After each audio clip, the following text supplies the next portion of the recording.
Okay, so two things I want to do today. I want to review the topics that are going to be on the exam. Okay, give us a last little recap of that, and I want to work some more word problems. Okay, so two things.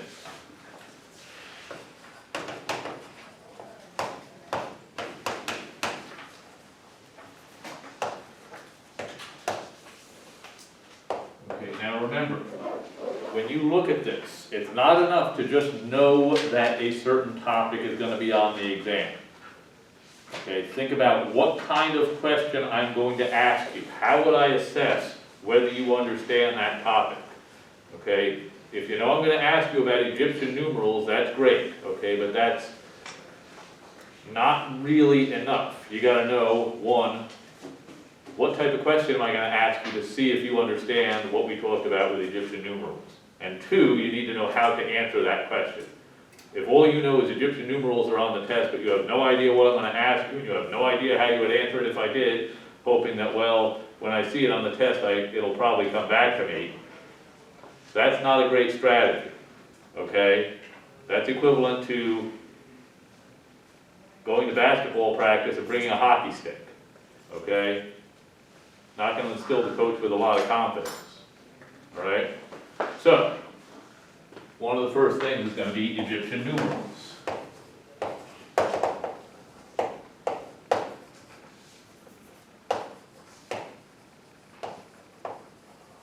How am I going to ask you the question to decide whether you understand what we talked about with Egyptian numerals? Either convert Egyptian numerals into our numbers or vice versa. Right, so I will give you something in Egyptian numerals perhaps, and say, write down the equivalent decimal number for this. Or, I'll switch it up and say, write down 532 using Egyptian numerals. Okay, and of course it might not be 532 exactly, it might be some other number. I'll just give you a decimal number and say, write down the equivalent Egyptian numerals. So what do you need to know in order to do that? Know what the Egyptian numerals are. Okay, so we got to know what the Egyptian numerals are. How do they write 1? The tally mark. Right, same way we do. Stroke, it's a vertical stroke. How do they write 10? The heel. Heel bone. Okay, so if we wanted to write 532, we would have 2 vertical strokes. We would have 3 heaps or heel bones. And then we would have 5 what? Scrolls. 5 scrolls. What do those look like? Wiggles. Right, they look like a curly cue, okay? Imagine you've taken a piece of paper and you have rolled it up. Look at it that way. You're looking at it from the end, okay? So, I'm going to test you about that.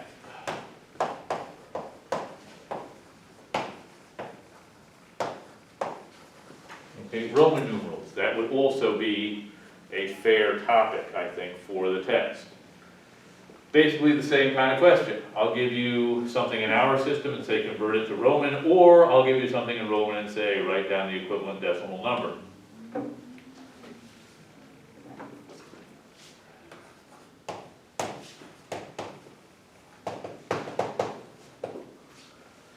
Okay. One of the topics that we discussed was addition. I might also put a place value problem on here. In a way, these are kind of comparing these systems to the place value system. Okay, neither of these are place value systems. The bigger the number gets, the more symbols you need. Okay? If you want to write something that involves 1,000 in the Egyptian numeral system, you can't just use the numbers that you can't use the symbols that we would to write a smaller number. You got to introduce new stuff. You want to write 1,000,000 in the Egyptian numeral system, you need another denomination. Okay? So, addition. What did we talk about? We talked about the 4 operations separately. We had a section on each of them. And there was kind of a theme, okay? Each of them involved mental math, which I'll put as a separate bullet point, okay? okay? But each of the operations involves something else too.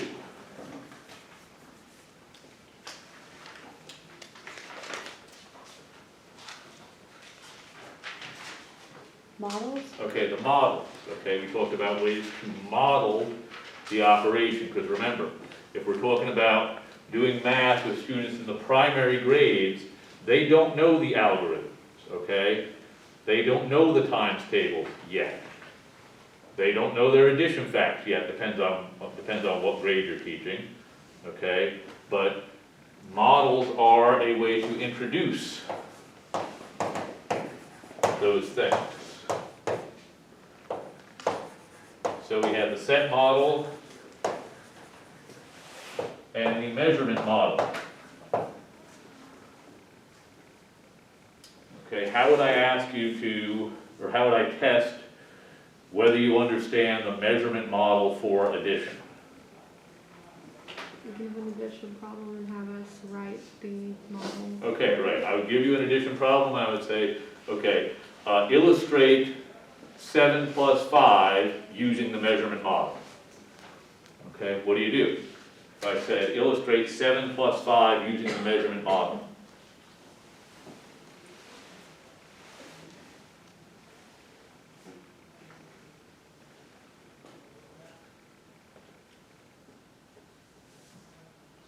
Draw a group of 7 and then add 5 to it. Okay, that would work if I asked you to Oh, 7. do the set model. What's We the, draw a number line. right, the number line, okay, the measurement model is either number line or bar graph. Okay, so for the measurement model, I would draw a number line. I would put tick marks, okay? And what would I, where would I start? 7. How would I illustrate 7 plus 5 on that number line? Start at 7 and Jump 5 jump. points. Right, start at 7 and I would count up 5 places.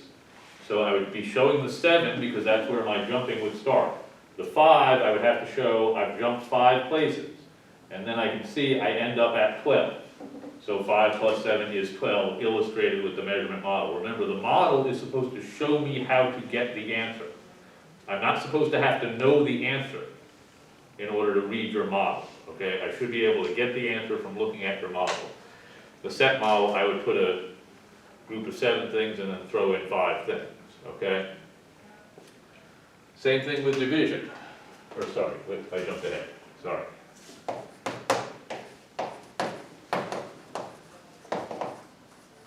Subtraction, so same thing with the models. We have the set and the measurement model.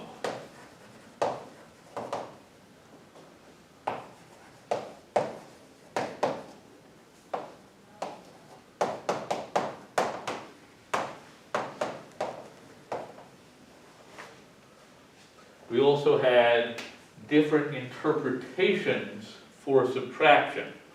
I remember 3 of them. What were they? Take away. Okay, we had the takeaway interpretation.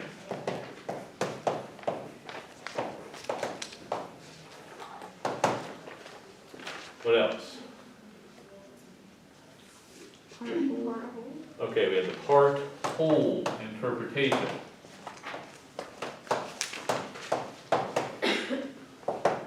What else? Comparison. Comparison interpretation.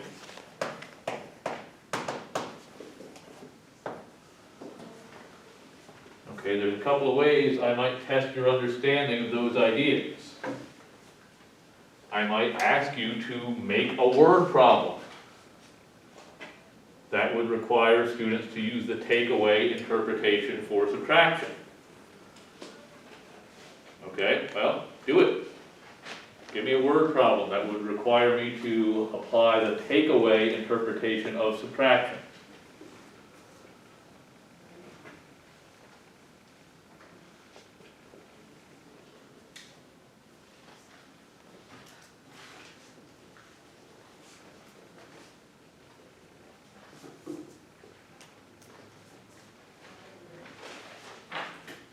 Jimmy has 5 cars, he takes away 3, how many does he have left? Okay, right, so we could probably, we could put the words right in there, okay? maybe we could say he gives away 3 or something like that. We could have a situation where somebody has to use something to get a job done or something like that. I don't know, what's something you use up? Money. Say again? Money.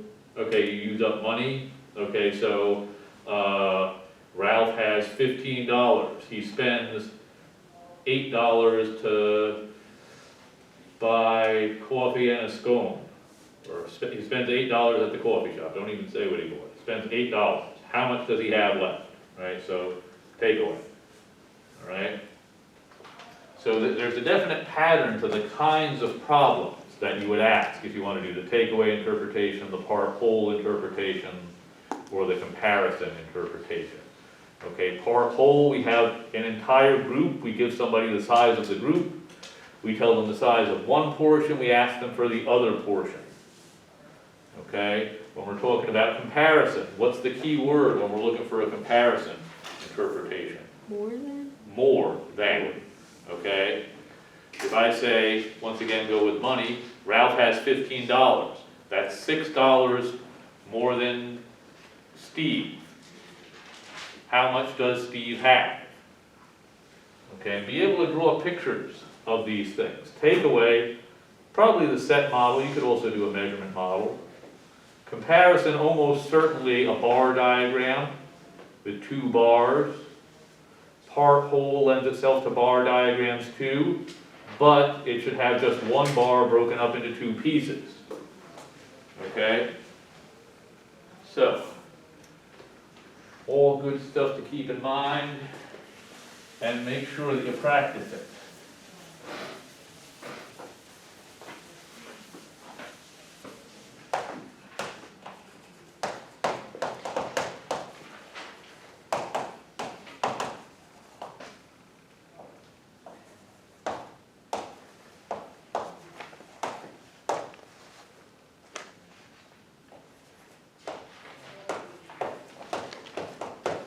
Okay, so with multiplication, we also had models.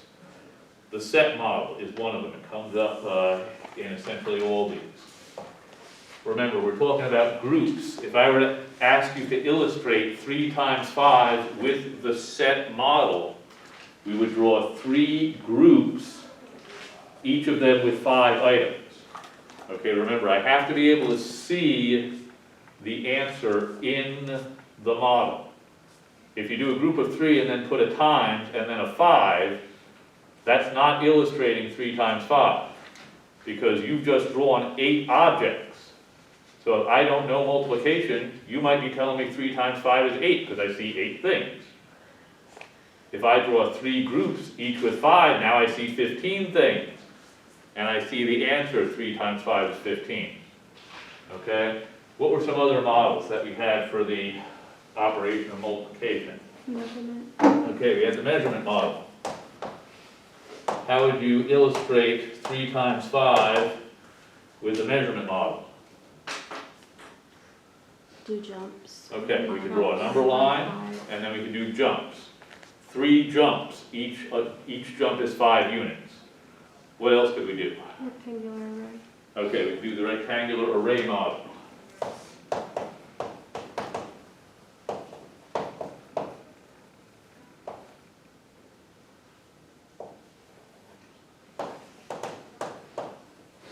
Okay, how would I illustrate 3 times 5 on the rectangular array model?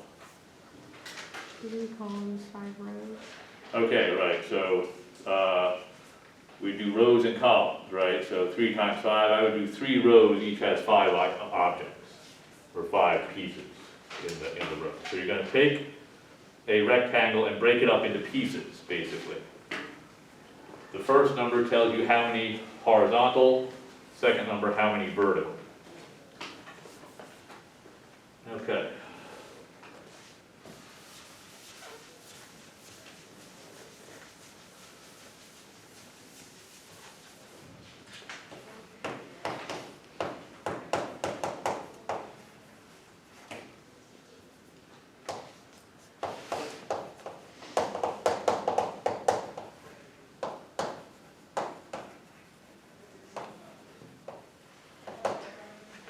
Okay, so division, of course, this has been on the last two quizzes. The partitive interpretation versus the measurement interpretation. So be able to draw the bar diagrams. That would illustrate either interpretation. If I say, just like on the quiz, was that on this quiz? Yeah, okay, something like, draw a bar diagram that illustrates partitive division for 256 divided by 8. Okay? Be able to do something like that on the quiz. Also be able to create word problems that lead to these interpretations. Okay? Now when I'm asking you for a word problem, keep it short. The shorter it is, the better it is.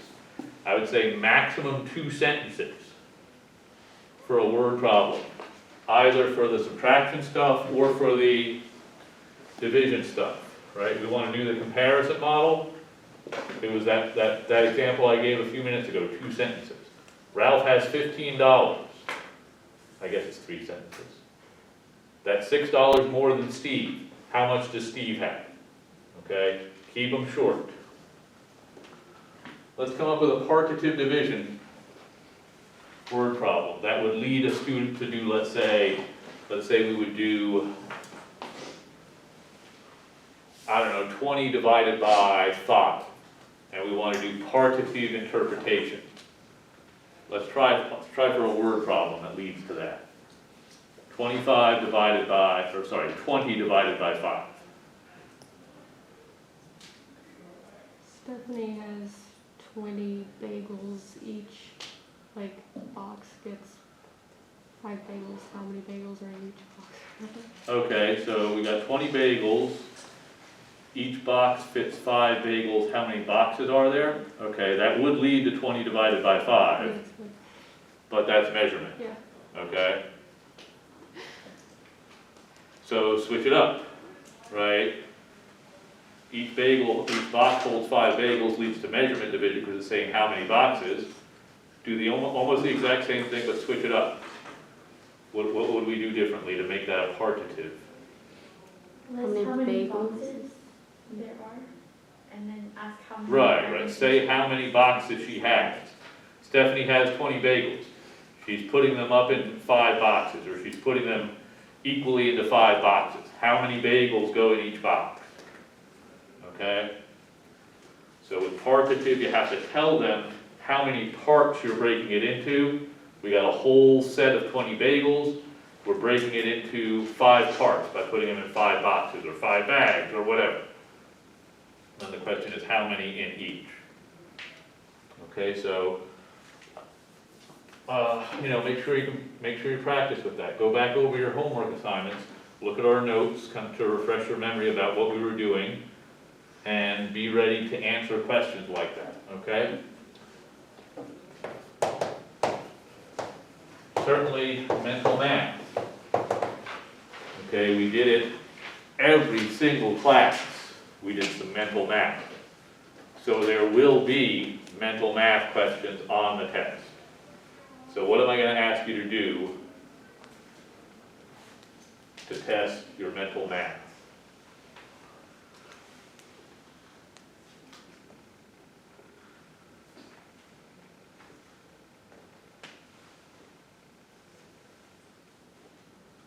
What am I going to give you? Multiples of 10. Okay, right, so our strategy is going to be find multiples of 10. How am I going to ask the question to test you?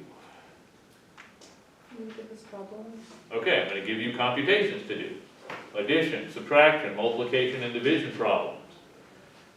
What am I, if you just write the answer, what's going to happen? Okay, if you write the answer, you're definitely not going to get full credit, okay? Because I don't care about the answer. I care about your thinking. I care about what's going on up here. Since I can't see that, I need you to tell me or show me somehow what's going on, all right? And the reason I don't care about the answer is you can get the right answer for the wrong reason, okay? If I asked a little kid, let's say, and this may very well be something you ask a little kid in school. If I ask a little kid, what day is it tomorrow? What's tomorrow? Am I asking because I don't know? Why would I be asking a little kid that question? What am I trying to find out? I don't know. Right, if they know the days of the week. Okay, do they know it goes Monday, Tuesday, Wednesday, Thursday, Friday, Saturday? Today is Wednesday, tomorrow is Thursday, because that's the way the days of the week go? Okay, now the kid might answer, oh, it's Thursday. And then I say, how do you know? And he says, well, it's sunny out, and whenever it's sunny, the next day is Thursday. Okay, the kid got the right answer. But that's not gonna help him later on, okay? He needs to know that the days of the week are a sequence, and they follow this sequence. Okay, so that's why I need you to show me your thinking. Okay, and show me by just one or two little steps, an arrow, something like that, okay? So I know we've talked about it as mental math, but I need you to show me one or two steps to let me know what your thinking is. Later on, I'll give you questions where I just say, do this mentally, just write down the answer, okay? But for now, I need to know how you're thinking about the problems. Okay, so we got mental math, and then there's another big thing. Word problems. Word problems, okay?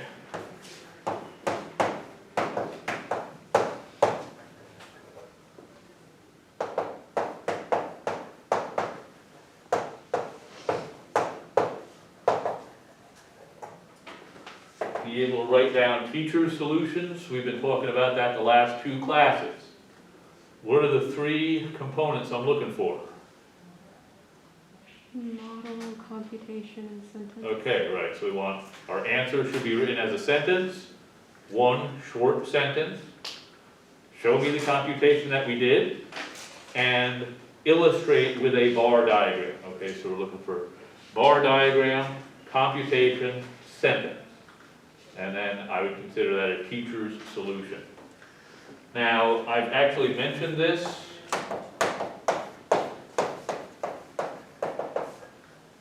in a few of the other categories. I might ask you to write or create short word problems. I will typically give you the operation. So I might say, write a word problem that leads to the comparison interpretation for 15 minus 7. Okay, I've mentioned like a couple of examples with that already. I might say, write a word problem that leads to measurement division for 58 divided by 7.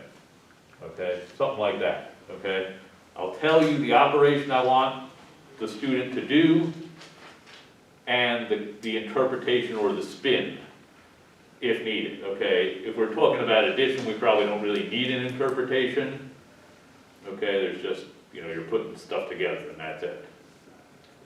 Okay, so that's the idea. So remember, work, practice, problems to get ready for this test, okay? Kind of like a sport, okay? Do the stuff that you're going to have to do during the game. So the tests and the quizzes are like the games. Homework is like the practice.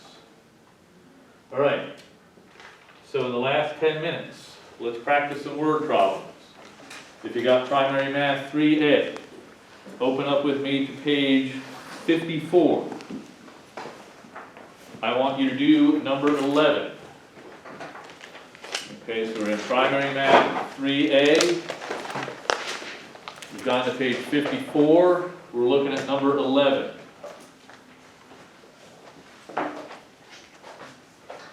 Meghwa collected 76 stickers. Su Ling collected 3 times as many. How many stickers did Su Ling collect?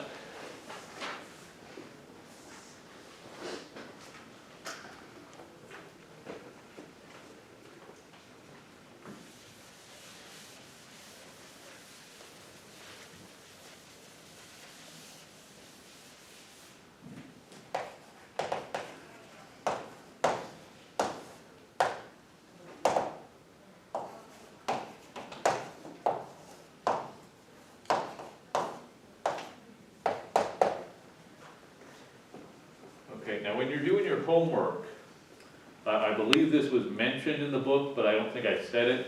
Don't write out the question, okay? That's gonna lead to a lot more writing than you really need to be doing, okay? So when I make notes about these things, I usually say where the problem is coming from, and I just write down my answer, okay? So 3A, it's in book 3A, page 54, number 11. And then when I start writing my answer, I'm gonna start with my bar diagram, my computation, and my sentence. Okay, so we got, I would start with 2 bars for this one, okay? 1 bar for Mayhua, I'm not sure if I'm pronouncing that right, that's my best guess. I think the other one would be pronounced Sulin, okay? So, they tell us Mayhua had what? 76 stickers. Who has more stickers? Sulin has more stickers, okay? Right, so if I want to brag to somebody, if I say, oh, how many friends do you have? And they say 3, I'm like, ha! I have twice as many friends as you. Right, that means I have 6, okay? So I have to take yours, do twice. If I say 3 times as many, that means I have 9, okay? So Mayhua has 76 stickers. So might indicate it like that. You could just write the 76 right in there. Okay, now, I would be fairly careful about the size of this second bar, okay? I would do 1, 2, 3 pieces. Try your best to make them equal, the 3 pieces for Sulin's bar. Okay, now remember, a bar diagram should always have a question mark. Oh, actually, I guess this one would be kind of a pain in the butt here. What does it actually ask us? Oh, okay, no, then the question mark is right here. I thought for a second there it said how many do they have together, which would be something a little different, okay? So what's my computation gonna be? 76 times 3. Right, we do 76 times 3, so 3 times 76, okay? You can do this as a mental math problem. I know we didn't really talk about multiplying by 3, but here's what I would do, right? I would use the distributive property. Okay, 3 times 70, that's easy because I just have to do 3 times 7 and tack a 0 on. Okay, 3 times 70, 210. 3 times 6, what's that?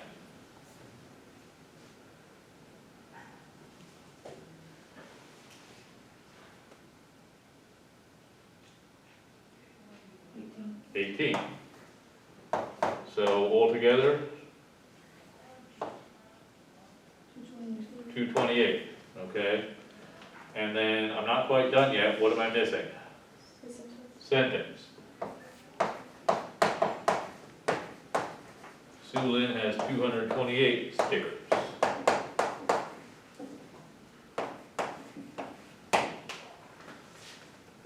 Okay.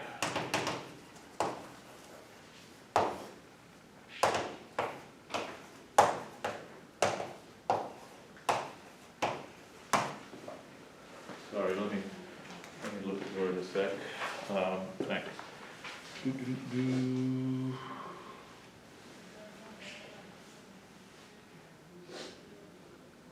Okay, on page 55, I'd like you to do number 11 on that page. Okay, so once again, I would do 2 bars for this one. 1 bar to represent the rice cooker, another bar to represent the fridge. Okay, so we're going to the appliance store, we're going to buy a rice cooker and a refrigerator. How many segments should my second bar have? 5, okay, the problem said the fridge costs 5 times as much, okay? Fairly realistic, fridges are expensive, okay? If I went to the appliance store, wanted to buy a fridge, I don't think I'd come out by spending $100, okay? So, we know this is 150, the fridge is 5 times as much. So, I'd mark off 1, 2, 3. Ooh, ended up being a rather long bar, that's okay. Try to get them roughly equal in size to indicate what we gotta do here. Now, for this one, they ask us, what's the total cost, okay? So I could make this a two-step problem. I could find the cost of the fridge and then add the cost of the rice cooker, okay? There is a shorter way, okay? I know that each unit in the diagram equals $150. Each unit stands for $150. I really want to find 6 units, okay? Because I want to find the total cost of the fridge plus the rice cooker, that's 6 units. So how could I do this in one step? 150 times 6. Right, do 6 times 150. And, okay, a couple of ways you could do it. Mental math, right? This is 2 times 3. It's easy to double. Double 150. Double 150, and what do you get? 300. Now hit that with a 3. 900. Alternatively, you could do 6 times 100, which is 600. 6 times 50 is 300. Okay, either way you get 900. Okay. One thing is missing. What do I have to do to finish it? Or sentence, we could say the rice cooker and the fridge together cost $900. All right. So if you have an order, yeah. Where do you put the question mark for that? Since it's the whole thing. Good question. I would, yeah, could maybe put it like this Okay, Yeah. because we want that plus that. okay. Okay, so if you haven't already done this, make sure you read through section 2.2, okay? It is pages 47 to 51. And work through problems 1 to 3. Read through section 2.3 as well. And do problems 1 to 5. Okay, hopefully you started 1 to 3 already in that other section. Okay, I am going to put word problems on the text. That is plural. There will be multiple word problems, okay? So practice these.